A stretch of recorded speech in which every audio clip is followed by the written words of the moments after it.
Welcome guys. आज की हम इस वीडियो में ब्रेक एंड कंटिन्यू को डिस्कस करने वाले हैं कि हम ब्रेक को कैसे अप्लाई करते हैं और कंटिन्यू कैसे करते हैं। ब्रेक क्या काम करता है आपका लूप के अंदर और कंटिन्यू किस तरीके से वर्क करता है।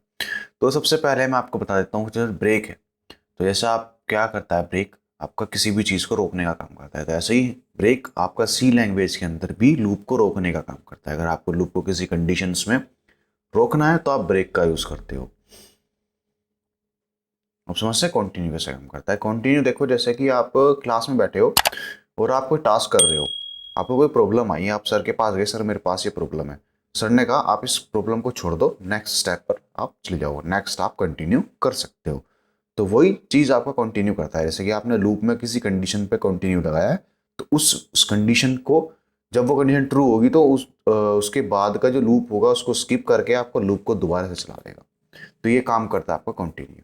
तो लेट्स को चलते हैं सिस्टम पर और समझते हैं कि ब्रेक एंड कंटिन्यू को हम कैसे अप्लाई करते हैं। और सबसे पहले हम अपना फाइल क्रिएट करेंगे।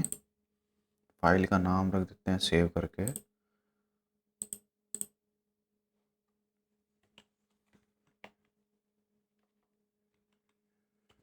Break continue. फाइल है हमारी सोर्स सी फाइल, सेव। अब सबसे पहले सिंटेक्स लिखते हैं। सिंटेक्स हमने लिख लिया। अब हमें क्या करना है, सबसे पहले हमें लूप चलाना है। तो लूप में चलाने के लिए पहले एक वेरिएबल डिक्लेयर करना होता है। तो पहले वेरिएबल डिक्लेयर कर लेते हैं। जैसे कि वेरिएबल डिक्लेयर करने के लिए हम लिखते हैं यहाँ पे इंट, हमें क्योंकि इंटीजर चाहिए, int i is equal to, या आप इज इक्वल टू भी ना लिखना चाहो मत लिखो, डायरेक्ट केवल डिक्लेरेशन आप कर सकते हो वेरिएबल की। उसके बाद हम नेक्स्ट चलते हैं, हम लिखते हैं लूप। जैसे कि मैं यहाँ पे पहले फोर लूप में आपको ब्रेक बताता हूँ। तो हम कर रहे हैं ब्रेक फोर। फोर के अंदर आई की जो हमने इज इक्वल टू ज़ीरो से स्टार्ट करी है आई को, और हमारा जो आई चलेगा वो लेस देन चलेगा 10 तक। हर बार आई में प्लस प्लस होगा, इंक्रीमेंट होगा एक का। और हम यहाँ पे कर देते हैं printf percentage D backslash n आई। अभी तो मैंने नॉर्मल आपका ब्रेक सॉरी लूप अभी चलाया। कंपाइल करता हूँ और रन करते हैं इसको। सॉरी, सेमी कोलन लगाना भूल गया। Compile and run. रन होके हमारा आउटपुट आ गया है 1 से लेके 0 से लेके 9 तक के नंबर्स। अब इसमें मैं लगाता हूँ ब्रेक। अभी तक मैंने इसमें ब्रेक नहीं लगाया था ना, कंटिन्यू लगाया था। तो मैं ब्रेक लगाने के लिए यहाँ पे कंडीशन का यूज़ करूँगा। कंडीशन लगाने के लिए हम इफ़ का यूज़ करते हैं। इफ़, अगर क्या कंडीशन लगानी है कि अगर मेरा आई की वैल्यू इक्वल टू 5 हो जाए तो ये ब्रेक हो जाए, और बाद में लगेगा सेमी कोलन। तो जब हमने बिना ब्रेक के हमने इस लूप को यूज़ किया था तो हमारा 0 to 9 प्रिंट हो रही थी वैल्यूज़। अगर मैं अब इसे कंपाइल एंड रन करता हूँ तो अगर आप अब देखोगे तो 0 to 4 इसकी वैल्यूज़ आपकी आ रही हैं।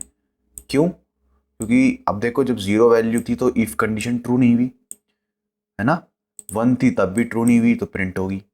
ये प्रिंट होती जा रही है यहाँ पे। इफ़ के बाहर है, अगर इफ़ रन होगा तब भी ये चलेगी, इफ़ नहीं रन होगा तब भी प्रिंट होनी चाहिए। तो देखो, इफ आपका स्टार्टिंग की 5 वैल्यूज में नहीं होगा, 0 1 2 3 4, 5 पे जाके वो इक्वल हो गया। इक्वल होने के बाद ब्रेक हो गया है। ब्रेक होने के बाद वो डायरेक्ट आपका इस लूप से बाहर आ जाता है। जैसे कि मैं यहाँ पर लिख देता हूँ printf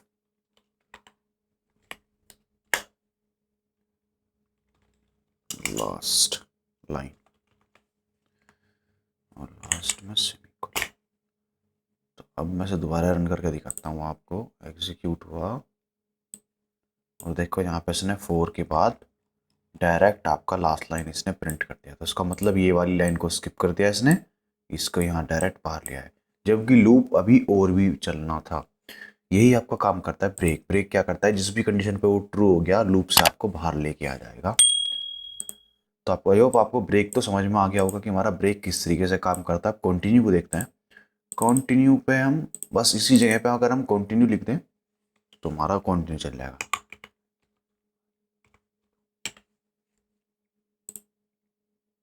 करते हैं कंपाइल एंड रन।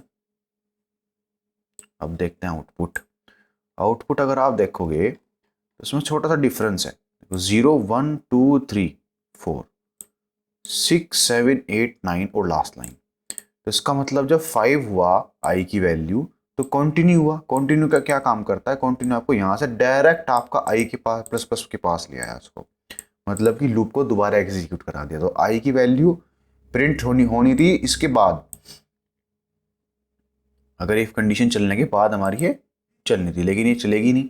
क्यों? क्योंकि कंटिन्यू हो चुका है। कंटिन्यू क्या करेगा, इस लूप को दोबारा एग्जीक्यूट कर देगा। जब यहां से ही लूप दोबारा एग्जीक्यूट हो गया, लास्ट लाइन चली ही नहीं आपकी, तो प्रिंट नहीं होगी। तो इसलिए आपका यहाँ पे 5 आउटपुट में नहीं आया।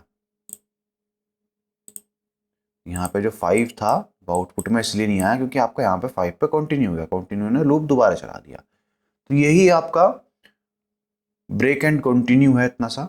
लेकिन इसमें आपको एक चीज ध्यान रखनी है, अगर आप ये चीज व्हाइल लूप से करते हो, देखो फॉर लूप में क्या होता है, इंक्रीमेंट डिक्रीमेंट आप यहीं पे अप्लाई कर सकते हो, लेकिन व्हाइल लूप में आप यही इंक्रीमेंट लास्ट में यूज करते हो।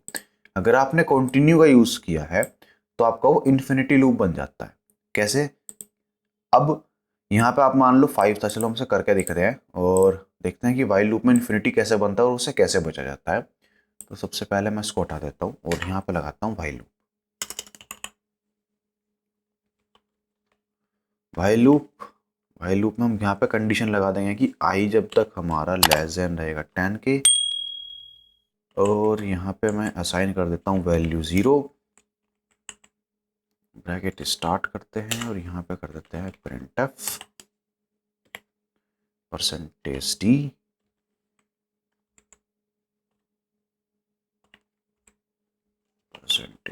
$d\n